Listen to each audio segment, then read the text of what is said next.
Welcome to the Soul Awakening Academy podcast series.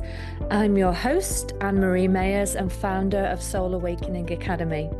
The stories you'll hear are from our master spiritual life coaches and energy healers, women who have gone to the brink of burnout and found the spark within themselves to turn their pain into their greatest purpose. So sit back, relax, maybe grab a pen and a piece of paper as we share their vulnerable stories of adversity to strength, and maybe you'll take some practical skills and strategies you can implement in your life now. And for a thank you, if you want to tap into your unique spiritual purpose, join the 3-part masterclass series below and let me help you find your level of greatness.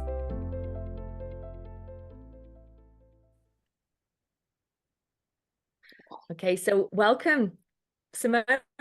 Honoured to have you here, and we just had a little quick pre-chat, and we'd thrown some imminent things at you to basically share some tips, and you feel like what you've got to share today can really have a huge impact on the world. And when we read your bio and your background, I mean, you came to us to and you still are embarking on the Master Spiritual Life Coach and Energy Psychology Diploma. But within that time when you first joined, you already had a wealth of background in clinical that we'll talk about, and you've gone on to learn a lot more since, and your coaching is being undertaken by you now. So when we saw your repertoire, we were like, wow, we've really got to share the magic that this lady brings to the world and let our reader have a few tips by the end of however they watch this podcast or video that they can personally implement or share with somebody that they know is going through something, whether it's health, mental, spiritual, emotional, that you can provide some light and guidance. So welcome. This is the first interview of many for really, we're celebrating International Women's Day. And I thought, why not make it a whole week interviewing the amazing students that we've had pass through, who I've seen just grow, and I've got so much wealth to share. So I'll read your bio, and the theme that you've picked, Simone, is loss to leadership. Yeah. And I love that. And I think it was like one of the main themes that our students really wanted to talk about. But before we get into your story, I'll just introduce people to who you are and what you do. So Simone is the owner of PhysioCare Holistics, Soul Aligned Wellness, and founder of the Cancer Wellness Path, a specialist physiotherapist in oncology and palliative care, energy healer, energy alchemist, numerologist, psychic, and intuitive coach. Simone's entire ethos focuses on empowering everyone living alongside cancer to embrace wellness over illness by harnessing the power of the mind-body connection and understanding of energetics. Simone's expertise is unique with a fusion of clinical and holistic healthcare and innate wisdom of energetics. And Simone, you're on a mission to create a ripple of change in the world of energetics and cancer care. So I think that sums up what you do. And I absolutely love that statement, to embrace wellness over illness by harnessing the power of the mind-body connection and understanding energetics. So let's lead in with that. How can we explain to the listener what you mean by that? What does it mean to you? Okay, so wow, I'm actually feeling it in my body as you read that back to me. It's like I'm like, oh my gosh, I'm really doing Powerful. this. Yes. So yeah, I don't even know where to start. So I've obviously worked in oncology and palliative care for almost 30 years now, and I've always been very clinical. And the story that I think I want to share that's coming through, I feel like I'll channel some of it, is really the story of my sister, because my business is really bringing my sister's legacy into the world and my legacy. She lived through or alongside cancer really well for 13 years before she did pass away. And we're still kind of in this work together. So she's still leading what I do. And I feel like I'm bringing her thoughts and her wisdom and her world into the world of my work. But what I've noticed over these 30 years is the importance of mindset and the importance of the mind-body connection. And I've literally seen it with my own eyes through my patients. And even now, I can spot the patients that are doing something a little bit outside the box alongside their treatment. And I can spot the people that are not. And really, I'm on this huge mission to basically teach everybody what my sister taught me. Because honestly, 10, 15 years ago, I was this clinician that literally didn't look outside the box. I was like, this is the evidence, this is what the evidence is showing us, this is what we're all conditioned to teach people, because as health professionals, just like everything else, we're like conditioned in the way that we work.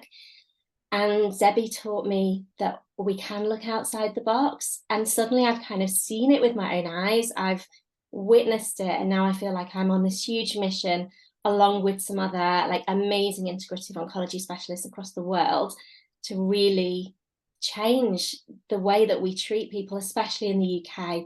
We need to change the narratives around cancer. And that's where I feel like I'm heading at the moment. It's an ongoing journey. I feel like I'm just learning. It's a puzzle that's just literally being pieced together as I speak. Yeah. It's such a powerful story that you have. Tell me about the treasures. When you say, you kind of had a little look behind the curtain, just tell me about the treasures and the kind of breakthroughs even that you've noticed in your clients. And what do you mean if I mean, I think I know what you mean by kind of peering behind the curtain, but for our reader who may have a mindset where they're completely new to understanding, well, what does she mean by energetics? What does she mean there's other ways? How could you sum it up by, put it into a paragraph or a few sentences that the reader can go, okay, I get that. Okay, so to me, the mind-body connection is so powerful, and it's even more than that. It's the energetics that link the mind and the body together. And I work with energy in lots of different ways. So, the normal ways that people will probably get very simply is I work with beliefs as a form of energy, the words we say as energy, the thoughts we think. And then the emotions that we hold on to, and emotions that we allow to process are literally energy emotion, as you know.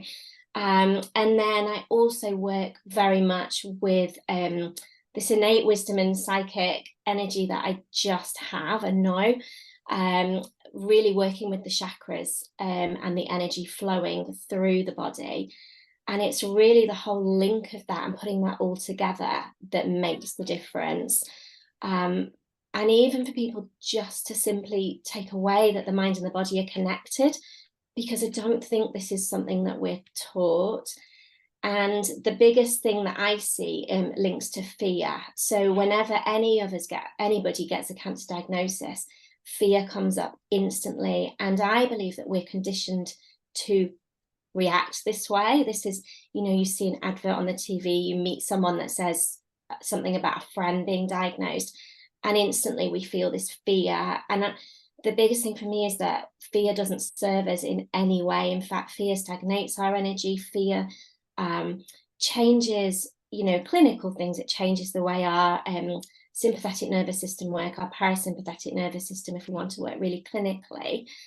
And it doesn't serve us, and we can't heal ourselves if we don't address our energy and fear and our emotions, our words, our beliefs, the whole thing together. Our breath comes into it. I do a lot of breath work, and that links everything as well. And it's not something that we look at in traditional healthcare. We look at treating the symptoms. That's what we're good at. I'm a health professional myself. I'm still working in specialist clinical oncology. We treat the symptoms. We never look at the root cause. And actually, if we don't look at the cause, we can take the cancer away with surgery. We can do radiotherapy. We can do chemotherapy. And actually, if we don't really look deeper than that, we haven't really changed anything. And I believe that cancer is actually, it's a messenger from our body. I don't think it's something to be feared. I think it's a message from our body. Our body is literally saying, I'm not feeling at ease at the moment. I'm feeling at dis-ease. And, you know, it's a sign almost to look at something that maybe isn't quite working for you as a person. And that can be anything, literally. It's not something to be feared. And if I can just change that narrative so that people feel that they don't have to rush into going into their treatment, and that actually you can take some time to look at everything. The clinical treatment is important and the holistic treatment is important, and it's about both, not just one. And then the other aspect that I help my clients with is, so often I feel like we're conditioned to almost give our power away. We give our power over to the health professionals, as in, like, you've diagnosed me with this, now you can make me better. And we fully hand our power over to our health professionals so often, and assume that those people are going to make you better. And actually, they will help you to get better. But you as a person has to have a role in that yourself. And that's where I empower people to take their power back, really. And it's their journey, it's their body, and they are part of that getting better. Beautiful. And there's so much in what you're saying, and I want to say so much back, but I really want the focus to be on you and your work. What would you say, with all the people that you've worked with, is there a theme? I'm all about that root cause. Mm. And that's where my fire, that's where my juice comes from. That's what makes me spring out of bed. Is like it's helping people uncover that root cause, that one thing that's keeping them, that's causing all the rest of the chaos. What have you noticed, a theme, a belief, a narrative that runs through, a pattern, similarity that runs through each client with similar illnesses? Yes, perhaps not a theme as such. I would say that every patient I've ever met, and I've met probably thousands of patients actually over the years, everyone has always had something stressful or a significant emotional event or a big life change, very often in like the years before their cancer diagnosis. And actually probably very often, I don't have evidence or proof on this, but most people tell me within like about 3 to 5 years of their cancer being diagnosed, actually, if they think back, they can pinpoint an exact thing that happened in their life that was stressful or very significantly emotional. And I think as clinicians and, you know, and healthcare professionals, we know that stress and emotions is linked to any disease, really, but very much in particular to cancer. Yeah, there's nothing being done out there to teach people that from a clinical traditional healthcare kind of concept. And that's where the holistic picture comes, and the outside help and support comes from, really. What do you find with the work that you do gives people a bit of autonomy, or because I get when people are diagnosed with cancer, the first thing that they do is going to shut down, is going to hand in over their power. They're the victim in the situation, and rightly so, you feel like your life is now in medical hands and not in your own hands. There is so much evidence to support the placebo effect, Bruce Lipton's work with the environment on the cells, that it's actually the environment that influences the cell's DNA, not the other way around. So there's so much evidence that supports, but still, if somebody is faced, with their doctor, their GP, and they're delivered their news, like, I can imagine that their fight or flight just wants to hand themselves over and say, please fix this for me straight away. There are people who don't go down that path and go down the holistic route. In fact, we have one local walking miracle who lives local to me, and he's reduced himself clear of stage 4 severe aggressive brain cancer, and he did this through the work that you and I do, which is energetics, the power of the mind, etc.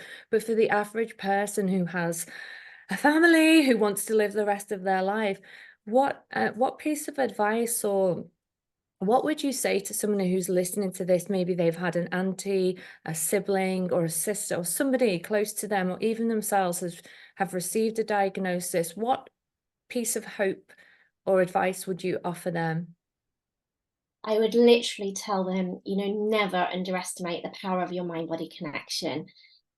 I don't know whether cancer was in, reality many, many, many years ago, but before we had traditional medicine, people healed themselves through energetics, through the plant medicines, lots of different holistic things. And never underestimate the power of your mind-body connection. I truly believe cancer is a message to say that actually something's not right, my body's out of ease, we're in dis-ease.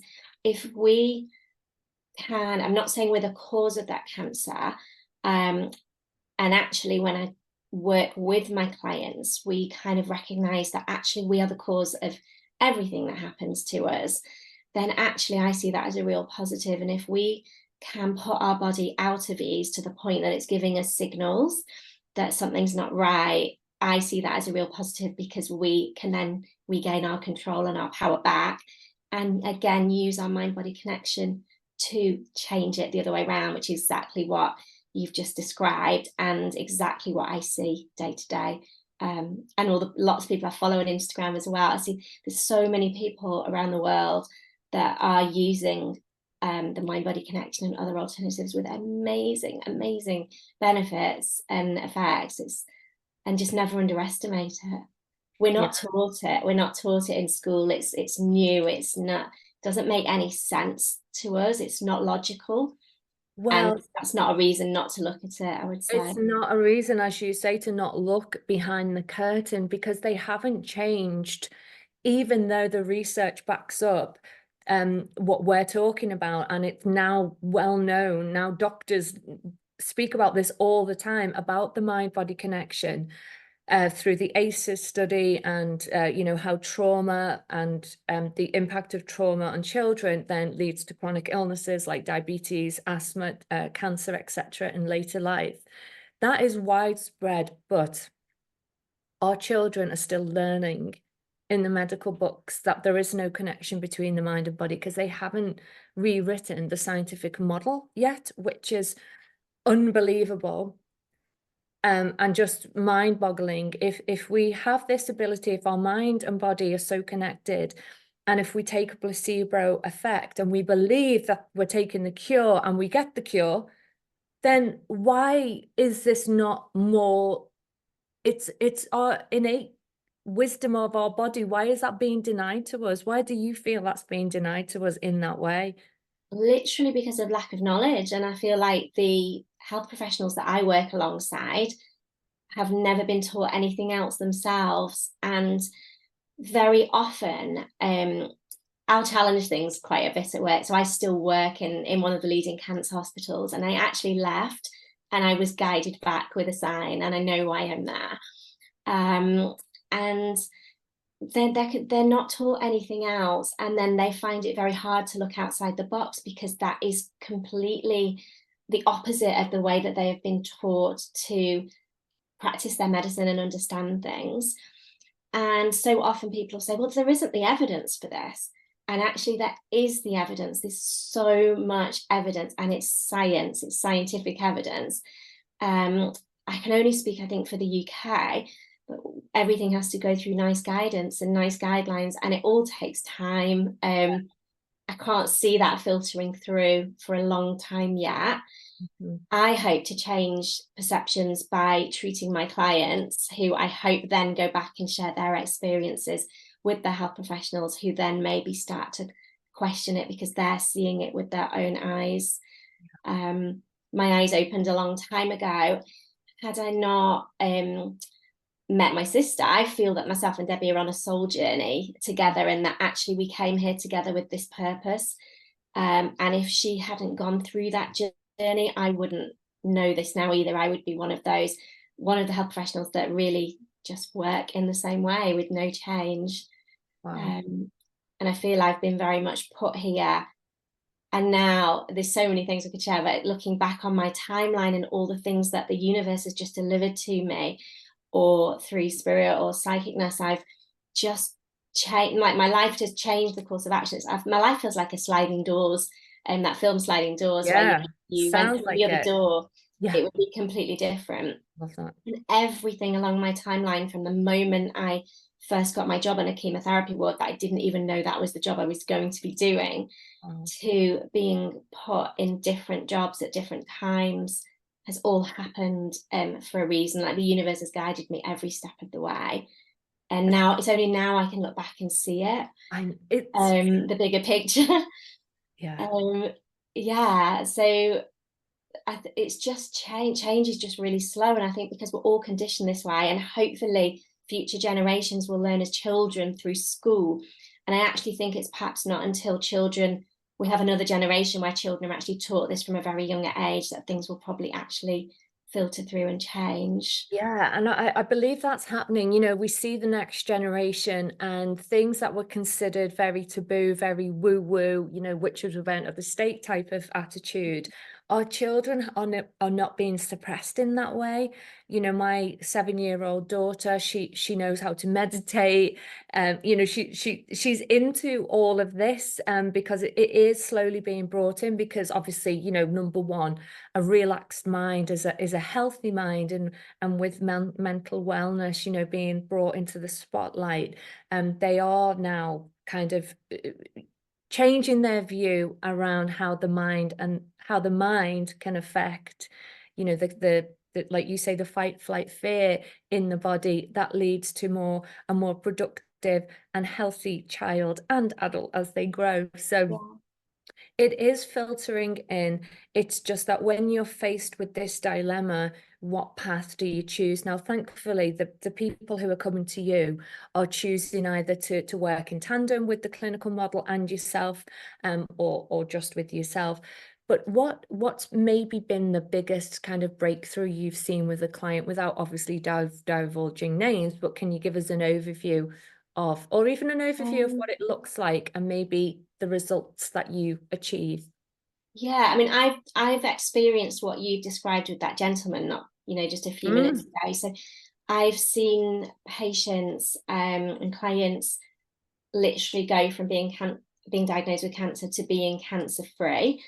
Um, I never advocate, it's always a personal choice. I will work with people very clinically or very holistically, together or separately. mm, And I always encourage and empower patients to trust their gut instincts and their intuition of what feels right to them. Um, but I've seen amazing things. And then equally, I've seen patients that have become more poorly. Obviously, I work in palliative care as well. So, some people do very sadly pass away. Actually, the work that I do with clients, towards the end of life as well, is so life-changing and so rewarding and so helpful for those patients as well.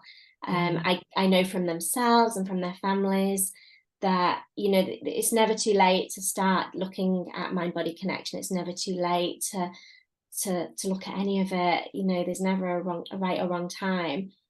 I do feel that if people looked at their mind body connection sooner, that would, it's very often seen as a last resort. yeah, So people try everything and then they're like, oh, I'm going to try this now. Actually, I feel it should be a first resort, an absolute first resort. And there's other leading experts in the field across the world that are also saying the same. So absolutely. there's almost 7 or 10 different factors that relate to cancer diagnosis and cancer wellness. Right. And the spiritual aspect, your emotional healing, lifestyle factors and managing stress is a big one, big Amazing. part of that.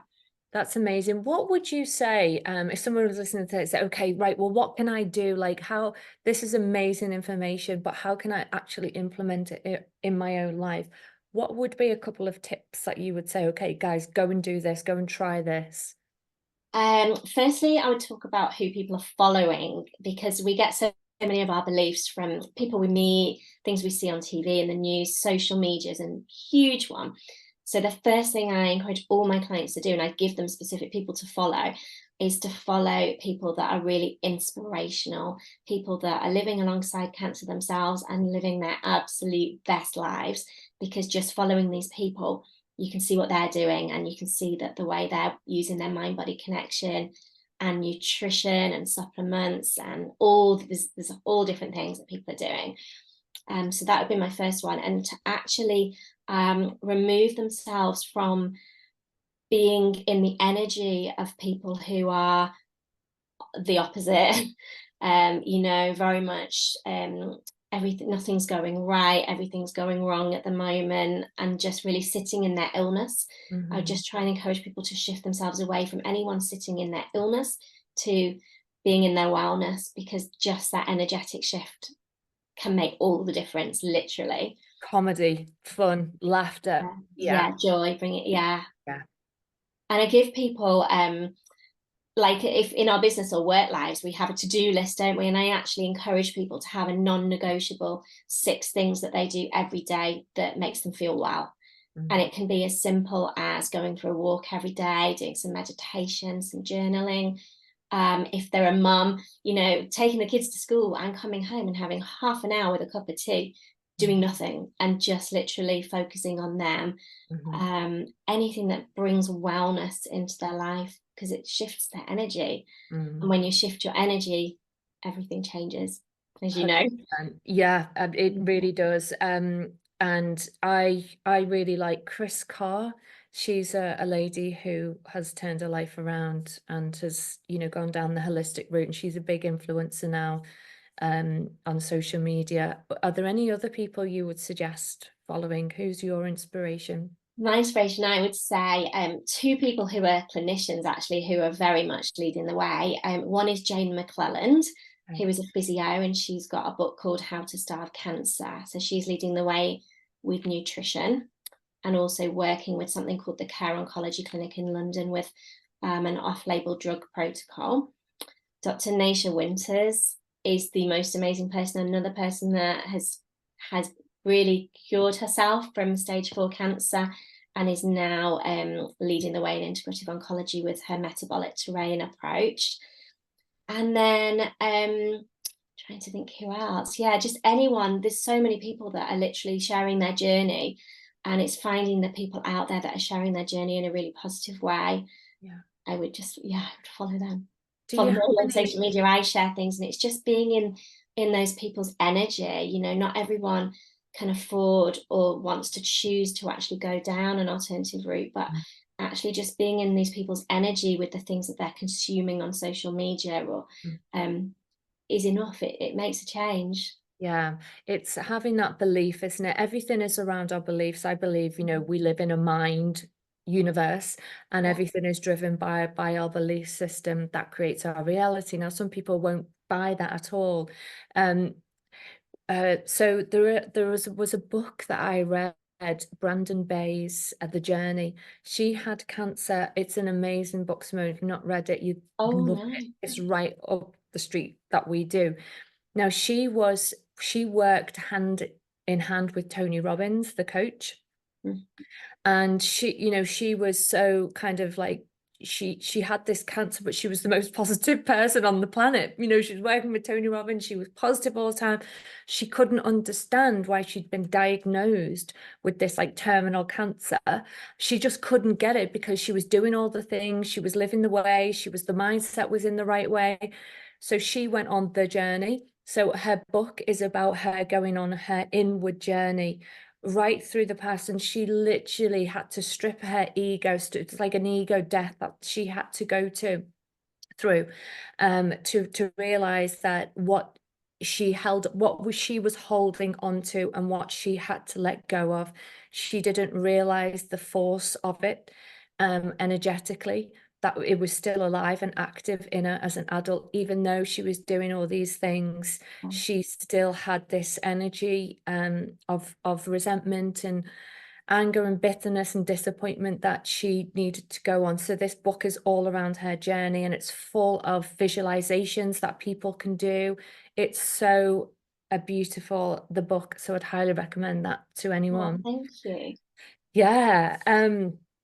So I would Can I love, just say one other thing? Because it's a yeah. post I shared on Instagram the other day. Is so often, because this has happened to me, I think we fail to see things ourselves with our own eyes. So very often I work with like stress and emotions and trauma. And Mm, very often I think that so many of us feel we haven't experienced any trauma because we that's right. associate trauma with being something really awful. Hmm. And my personal journey with my health actually started when I was 10 and had teeth out, and it was the most traumatic experience. And it was normal. I just went to have my teeth out. And I held on to fear. I realized over the last few years of my huge journey that I've held on to this fear all my life, which led to panic attacks and problems with my jaw, which is a whole bigger story in itself. Um, and we don't see it. And then again, my little boy was 8 the other day, and I remember the trauma of his birth. And again, I didn't see it. Was probably the most traumatic thing that ever happened to me. Mm, And also it was a happy event. So, little Max was born and came into the world, and you fail to see what emotions sometimes we hold on to because we see these things as just normal life events. And actually, everyone has emotions of some sort that they've held on to at some point in their lives within their body. And whether, so often we can't see that ourselves. And it's no, only when we start to delve deeper or someone helps us to unpick them all that it's exactly. like it all makes sense. Exactly. I 100% hear that so beautifully, because it's only when somebody helps shine a light on our life, because we're so in the middle of it. We're the fish that can't see, we're surrounded by water. It's just stuff that happens to us and stuff we've just had to pull our socks up and crack on with. And we don't realize that there's something going on in our system that's thrown us out of its normal homeostatic, being of being in balance. And I find personally with this work, because I've experienced a lot of trauma right the way through my life. Thankfully, life is so much easier now. Um, but I do feel, because I've had all these beliefs that I've held on to for such a long time, that doing this work, which opens you up to understanding that it is just a belief system, and that actually you can achieve whatever it is that you want. And it's only when you start to feel that friction between the thing you want and where you are, there's a belief system getting in the way. I sometimes feel like I am still constantly walking that path of in between the old and the new, the old and the new, and there's just this fine line in the middle Yeah, that I keep walking, and it's when new things come up for me, when great opportunities come up for me, when like breakthroughs are about to happen for me, there's still this like old pattern, this old pathway, that this belief system, and it's always around the trauma that I've had, around, or whatever it is. But it's the same for everybody. So working with somebody like yourself who can really help them so gently unpick their past, to be able to say, okay, well, what's helpful for you now? What is time to, be put away and put to bed? Where can you move? Where do you want to move on to? And what do you need to remove to enable you to do that? And it's not to say that, we've talked about trauma and everything. Somebody like yourself, you hold space for your, patients beautifully. You don't go in like a sledgehammer not and at all. open No. Pandora's box. You No. know how to hold somebody with trauma and their well-being and everything. So because we're in the spirit of International Women's Day, a lot of women, we kind of like, I mean, I love it because we are seeing an uprise of women being super successful. It's so amazing. But what would you say to somebody who is listening to this, who has a dream, who thinks, wow, I'm listening to these incredible women. Simone, she's gone off this path, she could have been indoctrinated, but a challenge has hit her and she's gone off and she's actually followed her inspiration. What would you say to somebody who's like, oh, but I don't know if I could do it? They can. Everybody can do anything that they choose to do. I truly believe this now. You've got to trust your intuition and listen to your body and what your body is telling you. I like I feel the right things to do. It's like I feel things are expansive if they're the right thing to do. I feel like my body just constricts if it's not. Yeah. So I would just say, trust your intuition. And the biggest thing is just literally making that decision and making that choice, because once you've made that decision and choice, the rest just follows. It just happens, and there's always a way. Yeah. And just trust that you're in the Yeah. right, I trust that I'm in the right place at the right time, and that everything that is happening to me at the time is supposed to be exactly where I'm supposed to be. And if they've got a feeling that they can do something big in the world, then they, of course they can, because they wouldn't even believe that or feel that if they couldn't. Exactly. They wouldn't even acknowledge the feeling, and they wouldn't pay any attention if it wasn't meant, if it wasn't part of the purpose that they're here to achieve. If this is a random question, but if you were to become an overnight billionaire and you could like live the life, any life that you wanted, but you still had a desire to change the world, where would your energy go? Exactly what I'm doing now. Yeah. Bringing the world of energetics into the world of cancer care. Love that. With people on an individual level, exactly as I'm working now, and also my bigger mission to just really break into that space of the integrative oncology world, and literally bring the world of energetics into cancer care and train and teach a new generation of health professionals coming forward, so that we're bringing it into our NHS, other countries are bringing it into their health system. I wish I could change it all overnight. I would. Well, you will. You are. Mhm. Well, put it that way, you are. You know, it's a step and a step and a step. Just on a final note, what impact will training with the Soul Awakening Academy and having the Master Coach certification and Master Spiritual Life Coach and Energy Psychology certification, what impact do you feel will that make to you, your business, and your clients' lives? For me, it's literally layering everything that I know and more. In particular, for me, it's the energetics, it's the energy part of that attracted me to it. I've been doing it for a long time, haven't quite got to the end of it.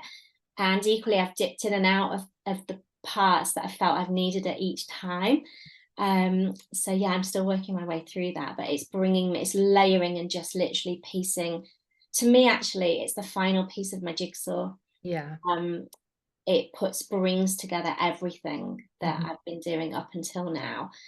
It's huge. It's transformative, isn't it? It's literally life-changing and eye-opening for anybody that is new to that kind of work and world. Yeah. It's had a huge impact on me. Yeah, that's really good to hear. And I think, like, from a client's perspective, I think people need to understand things on a conscious level to have that energetic shift, rather than they feel like sometimes, even with the placebo effect, they might think, oh, it's a miracle. No, it's not. You believed in it, so that's why it happened. So sometimes when working with clients, we can explain energy and da da da da da. But you know, a lot of clients are like, it's not really going to happen for me. But when they kind of understand on a conscious level, when they have that penny drop in their mind, that's when the breakthroughs, the transformations occur, and the energetic will shift naturally. It has to upgrade itself. When a belief system is realized and it's obliterated, that's when the energetic can raise and they can move forward with their lives. So the two work hand in hand beautifully. So helping people understand on a conscious level has an automatic effect on their energetic body as well. Yeah, most definitely. Is there anything you'd like to end on today? Like, how can people get in touch with you? So my Instagram, I've got a random array of different ways. Yeah. At some point, I need to link this all together. So my Instagram page is at soul.aligned.wellness. Okay. On Facebook, I am Physiocare Holistics. I have a website for both of those two things that they do kind of link. And then I've also got another website called the Cancer Wellness Path.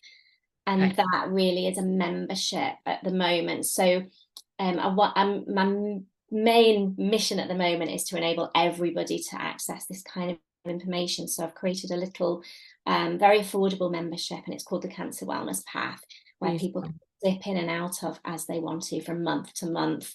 That sounds fantastic. There's a website link to that as well. That sounds amazing. So we'll share those links, and because I'm sure people listening to that will either know somebody or want to reach out to you to talk to you.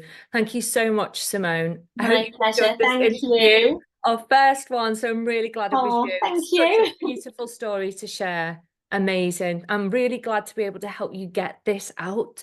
What your work is doing is just truly enlightening. So the more people that can hear about what you're doing, the better. It's amazing. So I'm going to help spread this as far and wide as that's in my capability. So thank you so much, Simone. Lots of thank you. You take care too. Bye. Bye. And so fast forward actually to in my 50s, I hadn't actually spoken to anybody about it, never asked for help, just got on with things. But I was a workaholic, so work was my way of pushing the anxiety out the way and feeling like I was worthwhile and good at something. So I did work really hard, but worked too many hours, definitely too many hours, and didn't have that balance.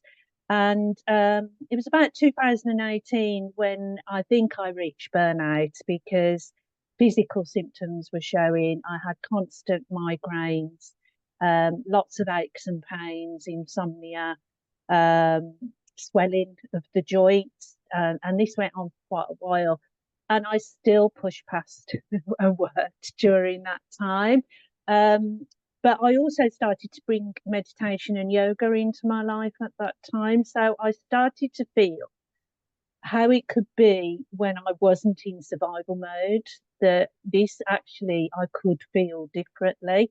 You know, and for a short period, it was just say 15 minutes a day where I thought, okay, I can reach this state, but it's not how I'm going to be all the time. And I started to develop more in that area. And, you know, that's when I realized that I could manage this myself and there was a better way of doing things. So that's where it led me then to look at how I could help myself as well as ultimately help others who are in a similar position. So what actually happened to you then? Let's get into the nitty gritty, because taught honestly, so many women, in fact, probably most women that I've spoken to and interviewed, they all had burnout. Yeah. And like you say, they didn't listen to their body. Yeah. They carried on. And as you rightly said, you had systemic anxiety as a child and you'd learned to mask. And we've talked about archetypes as well. So and with the coaching you've done, you probably recognize an archetype that was kind of dominating your life at that time. But what actually happened to you? Tell us more about like the what happened at the point where you said, I can't do this anymore, I need to change my life. Yeah, so 2018 obviously was where all the symptoms came out, but it was probably 2020 when I thought, I really can't carry on this way, because, you know, I would end up being very, very ill. And I knew that. And it was affecting all parts of my life. You know, I was irritable, frustrated, still working really hard. But in 2020, I thought there's something else here. And I started to search for spiritual coaching. And you came up, Soul Awakening Academy came up. I looked at some others, but yours shone out. And I thought, this is what I've been looking for. I was nervous about it because I thought, well, how are people going to take this? You know, that I'm becoming a spiritual life coach, and they're going to see a different side of me that they'd never seen before. I've always had this spiritual side, but I masked that as well because it just didn't seem to fit in, you know, with how society wanted, especially women, you know, of my generation, how they wanted us to fit in. And I was always trying to fit in, you know, I never felt like I quite did, but I was always trying that. And so I saw your course and I thought, no, I'm going to go for the master course, not just, any course of yours, which there was a lot to choose from. I thought, no, I need to go all in and go for the master course. And that's when I had an interview with you and we had a chat, and I signed up for the course. And I just learned so much from that course about myself. Yeah, tell me what you learned about yourself, like Yeah, this is I mean, about you, this interview is about you and really getting into your yeah, psyche, how you've transformed your life. It's not around the course, you don't need to big up the course. This is really like your time to shine. yeah, And I'm really interested in what did it do for you? Because you're the greatest healer of your own life. yeah. So how did you manage? What was the impact and the insights that gave you the biggest breakthroughs? Yeah, I think it was just doing all the inner work, and there were so many exercises and videos and workbooks on doing that inner work, and I'd never ever done that inner work. Wow. Never. We just weren't taught that as Yeah. we were growing up, and I wasn't in that world of doing that. I actually probably thought or was taught, that was a bit selfish and arrogant doing that work. You just had to get on with things. Um, but I found by doing the inner work and the chakras especially, and working from the root of all the things that had happened to me in the past, and how it led me to where I was in 2020. Just transformed how I felt about things, and it made me face up to some of the emotions that I had to feel because I'd been distracting myself from those emotions. And you think, oh yeah, I can do that forever, but they stay in your body and they do come out as physical symptoms. Um, and they just get worse and worse because the layers just get put on top of them as you distract yourself more and more. So it was difficult. It wasn't easy work. And it brought out a lot of times where I felt crap, by doing it because you had to face things.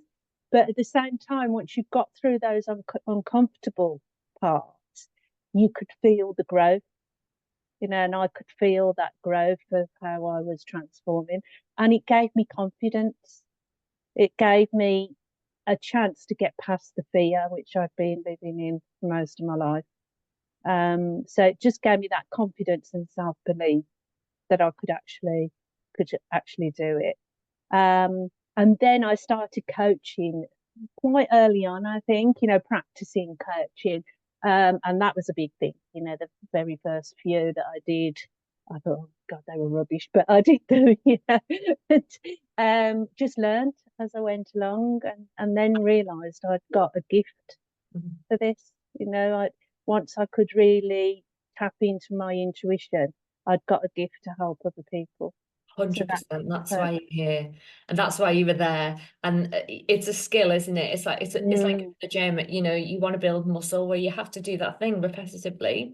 Build yes, muscle, be yeah, confident, get yourself to the gym in the first place. yeah, Confident to try it out. Be confident that you're only going to lift a very light weight when you're starting off, but the more you practice, the stronger you become. It's a bit like that. it is. Tell us the impact that or because of your backstory. I find that when we first kind of like yourself, say, right, and me, when I was like, right, I want to help people, I want to heal people. That was the scratch that was in me, the bug Mm, that was in me. I didn't know what I was going to do. mm, But it's like really difficult sometimes to go, well, what difference am I going to make? Who am I going to work with? What type of client, am I going to help? And quite often, instead of looking right what's right under our nose, which is you're the expert of the challenges that you've been through, mm. we sort of go off on this tangent searching what I don't know, and it puts us in a state of confusion. Do you find that the clients that now come to you mirror where you were in your journey? Yeah, and they also sometimes mirror what I still need to learn myself as Mhm. well. So, Yeah, but I recognize that. I recognize straight away, oh, this is a trigger for me. Why is that? And then I'll go and do some reflection on that after the session. So it's almost like I'm helping them to grow, but they help me to grow as well. But yeah, definitely, my aura and vibration must be bringing those people in, because I'm naturally just finding people who can be healed and want to be healed, who are ready to do the work, but are just stuck, don't know where to start, and haven't seen another way. So, sometimes you've got to open up their minds to a different way. It might seem a bit strange to them, but once they can see that it makes a difference, then, it's just amazing what you can do. And a lot of it is they're doing it themselves. I'm just guiding them. Yes, that's it. They're Yeah, the kind of oracle of their own life. They might not yeah, feel it, but with your light shining on certain areas through the skills that you've got, yeah. it will open up another realm of possibility for them. So opening up their mind. What would you say to somebody listening going, oh, that sounds interesting, but what does she mean another way? If somebody's a bit like stuck, Mm, and similar to you, you didn't know there was another way, but mm, you went out searching for it. mm, What if somebody's listening to this and this is the thing that they've stumbled on that mm, will be the catalyst for them questioning what is the other way? mm. What would you say to somebody who's thinking that? Yeah, I would say it's tapping into your subconscious, and we only use 5% of our brains and our consciousness, and everything else is driven by the subconscious. So 95% of our lives we've really got no control over. It's all based on our past experiences and memories and feelings, emotions, everything that's attached to that. And so it's being able to do that work with the subconscious. And that isn't easy to do on your own. You do need some support. And that's one of the big things I would say is, go out and find that right support for you, because that's made a big difference for me. I've had coaching and therapy during this time.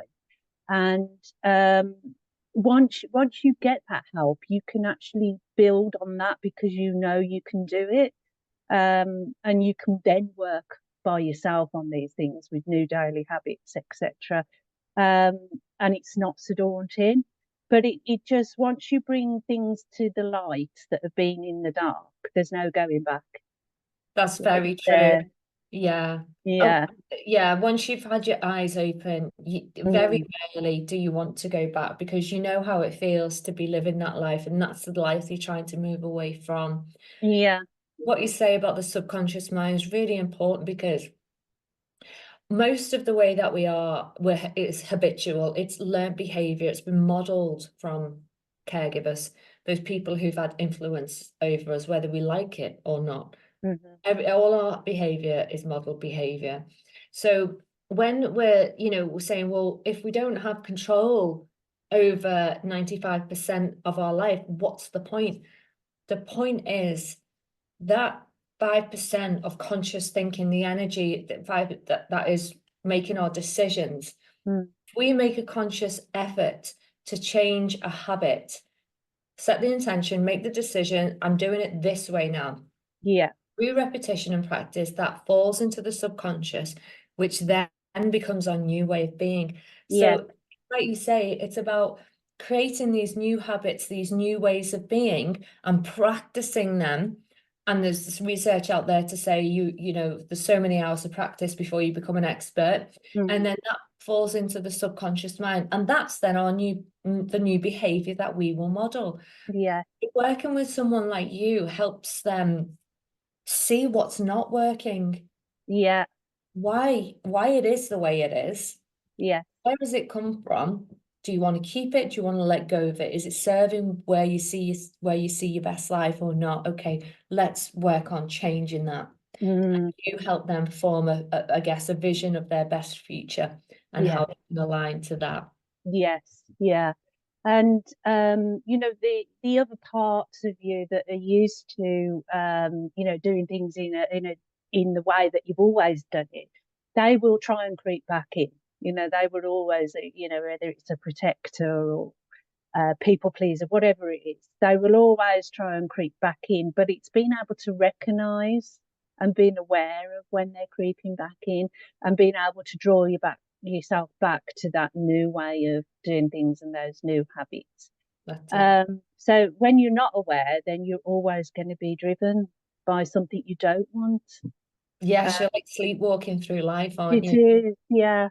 And we're not taught this as a norm. No. And society doesn't see it as something they want to teach us for whatever reason. And so then you have a period where you feel like, oh, I'm challenging something here, and what will people think, etc. But then afterwards, you just don't care. You think, no, this is the right way. I love that. Yeah. You think, sad everybody else, I'm just going to do this. Yeah. Whose life is it anyway? Yeah. And suddenly people come into your life that are walking the same path. And your circle widens into a different path and a different way of seeing things. And then the old way is just something that you think, well, people will come to this new way, but it's just going to take time. That's exactly right. And it's a big theme, isn't it, about what will people think? I'm going to I'm going to look a certain way. I might be humiliated. We've all said those things to ourselves, and discussions I've had with our other students is around kind of feeling that self-centered, I've got this, no matter what happens, it's okay to be vulnerable because I know I can support myself through it. Yes. You say quite rightly, you form the right people come into your sphere. So it's not like you're going to be on your own or on your own forever if you break it away from family and society or whatever it is that you have to move away from to grow. Yes. You're not isolated forever. Like I found all you guys, you know what I mean? Like I have been able to support the most amazing women on their journey. I've never felt alone. I might have felt alone with my friendship circle because I'm the only one who maybe talks this. So I just don't talk about it. It's fine. They're not interested. So that's okay. Like I have conversations with those people who are on my level, who I can conversate with. Yes. Yeah, exactly. Yeah. Those audience wisely, isn't it? Yeah, those people come into your lives, and as you said, some people won't be ready for that. And I've come to learn that, some people may not be ready in this lifetime because they're not here to be ready, but there is others that are, and those are the ones that will be drawn into your circle and they will find you. So tell us about the impact that your work is having on people. Yeah. So I work on one-to-one basis and group basis online, and all over the world. I've had people from New Zealand, South Africa, Europe, the Dominican Republic, and the UK. So everywhere, which I never imagined would happen. But that's the beauty of Zoom, and where we've come since COVID. So that's opened up lots of opportunities, to work with different people. And people are just being transformed, and some of them have become coaches themselves. Some of them have improved their professional life. Some have improved their personal life, or as a whole, physically, and they feel more healthy. And I just love the work I do. Just to see the differences in people. And don't get me wrong, they have to do the work themselves. It's not just going to a coach and then expecting all the answers. That isn't what happens. It is about a change, and you have to be prepared to do the work for that change. But those who are prepared and are willing to do it do find the differences that happen for them. I love that, Caroline, because I remember when you first started your group on Facebook. And I know you were like, as everybody rightly is like, where am I going to find these people? How are they going to find me? And it's difficult at first, isn't it? But one of the things that I found with you is that you're really consistent. Is Yeah, that you were showing up for that, whether it's yeah. post a video or whatever it was, or whatever you were doing. I was seeing, and you were doing it, you were consistent. And then I saw the numbers, you know, small numbers, because and now that's like is it hundreds, thousands, don't know. It's 1,000, over 1,100 now. Group. Yeah. That Yeah. is so cool. And that's not been that long. How long's your group been running? It's been about, I think it's about a year and a half. Year Yeah, and a about a half? year and a half. Yeah. Yeah. And yeah, and it's important for me to the message to be consistent as Mhm. well, because you know, I want to be able to touch somebody's heart, Yeah. even if it's only with a post, and it makes a difference on that day for them in that moment. And even if somebody doesn't comment or like it, I've had people afterwards saying to me, that really, you know, that really made a difference for me that day. You know, not everybody wants to put comments, you know, they're not that way inclined, but there's a lot of people that just watch. And you have to believe that, you know, there are people that are watching that and then starting to understand what I'm all about, what energy inspired coaching is all about. Yeah. Um, and understanding how that, you know, how they can change and make a difference as well. Yeah, that's a good point. But Yeah. you know, a lot of people might fail at being consistent because they're not getting the instant feedback. Mm, But people do watch from the sidelines, and what makes them come to you is trust. And if mm, they can see consistency and integrity, they mm. start to trust you're not just going to disappear, you're not fly by night, you're Yeah. there, and they can rely on you to be there. And that's when they'll start to make that human contact with you. Yes.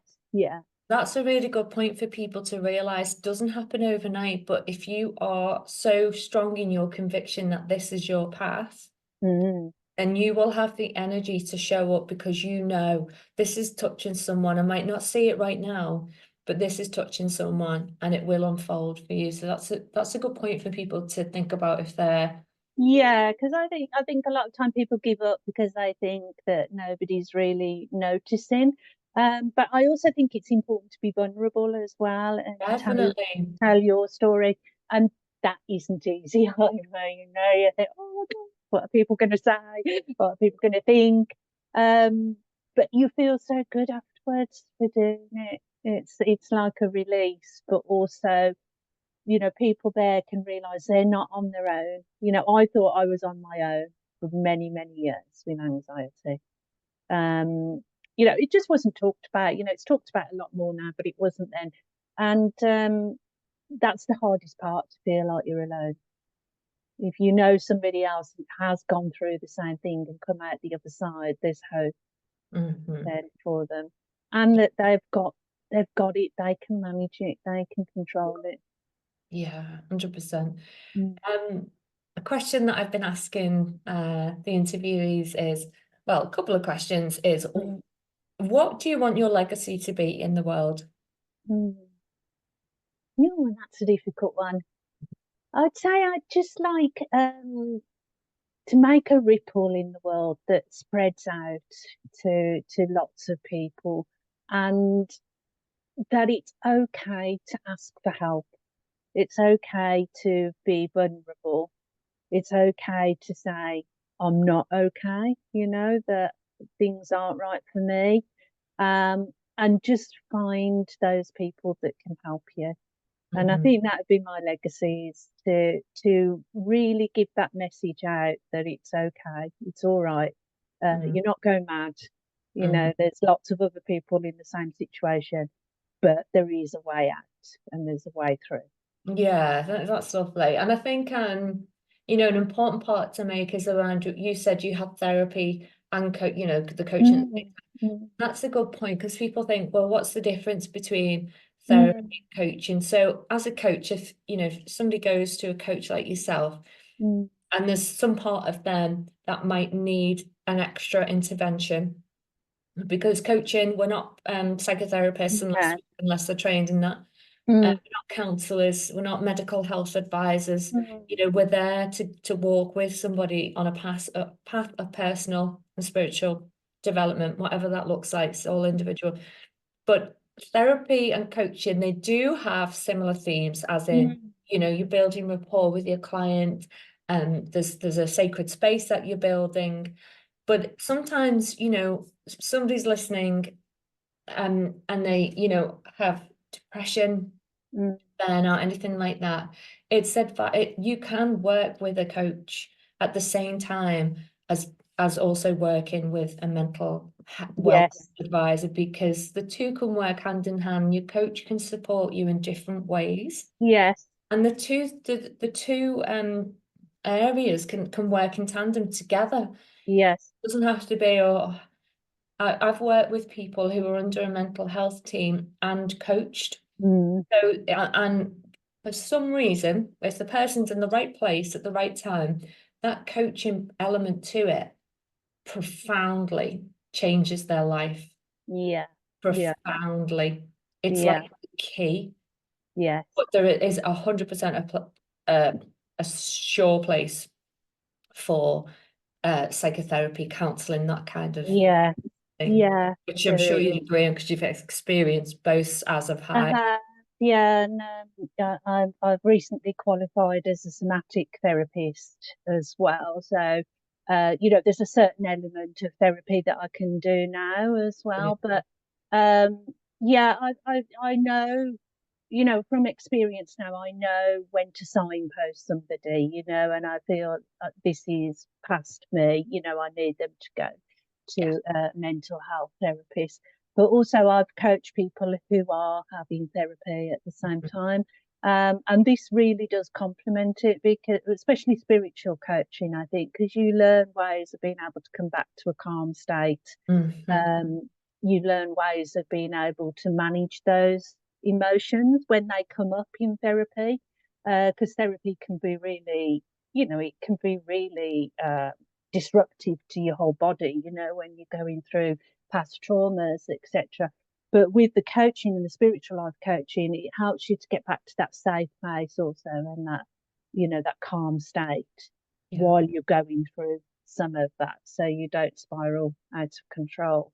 So I would say anybody in therapy, it would help to do spiritual life coaching as well. It also gives them techniques that, like you say, it gives them techniques that they can use in between sessions, that they can use out of sessions. When they start to feel a certain way, they can practice like the mind-body techniques that you give them to help calm the nervous system. Last question. How do you feel, or what would you say, the training with the Soul Awakening Academy, the impact that's had on your life and your business and your clients? Well, I wouldn't have a business without it, that's for sure. So, it came at the right time for me, where I needed to work on myself. And I think at that time, because it's self-paced as well, I needed that. I didn't need something too intense at that time. I needed to take my time over it and work through it. And then since then, I've had therapy, which is, fast-paced a bit more with things. But with that, the Soul Awakening Academy and the spiritual life coaching, I learned so much about myself. And then that opened up the doors, to release the fear, give me the confidence of doing something that I always knew I was going to do, but I didn't know what format. I always knew from a little child that I was going to help people, but I just didn't know what format. And I dabbled in a few things along the way, but nothing seriously. And this made me think, this is my purpose. So doing the course, it helped me find the route to fulfill that purpose as well. That's amazing. And I love everything about what you said, because you kept it like really real for people listening. The language is so relatable about being that way, not speaking out. I experience that myself. And quite often when we're about to catapult into depression or whatever breakdown, we're so closed in, and that's part of the problem. We're so closed in. And even when people would say to me, "Are you okay?" Like I just couldn't, for different reasons, I couldn't open up and speak. So it's just letting people know that there is so much more available now. And that, you know, working with you, you can be a guide. You've walked in their shoes, you've got the skills, you know exactly how to handle a situation, whether that's working with them as part of a team or, you know, whatever the issue is, you can handle it with all the different therapies that you're now trained in as well. So I can't wait to get this story out there, Caroline. Thank you. And like I say, you've inspired me because I've seen your tenacity, I've seen your commitment, you know, and everything that you've done. And now that's paying off, the contribution that you're making in the world, and that you're international. That's amazing. Phenomenal. It's phenomenal. So well done, you. Thank you. Thank you Lots so of love. much, Anne-Marie. And thank you, because I wouldn't be here without your Soul Awakening Academy. So Thank you thank so you much so for your much. kind words. Thank you. Bye, my love.